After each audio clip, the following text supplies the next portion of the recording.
social media hano mu Rwanda zidahinduka amafaranga? Nanjye ndumwe mu bazikeneye cyane. Iki kiganiro kigeze kiba kuko ari ibintu biri tekiniko muri ICT. Tuza kujya mu kiganiro na Minisitiri w'Urubyiruko ndetse n'umukozi ukora muri Minisiteri y'Ikoranabuhanga.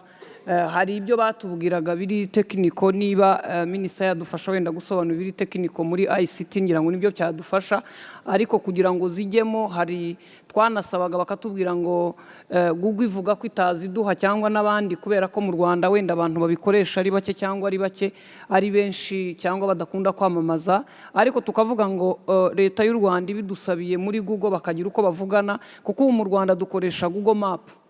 Niba Google Map nshobora kuyikoresha nkayobora umuntu aho ntuye ntamuyoboye ku giti cy'umwembe, ni ukuvuga ngo na ads zishobora kuza. Niba ICT badufasha mu buryo buri tekiniko badufasha.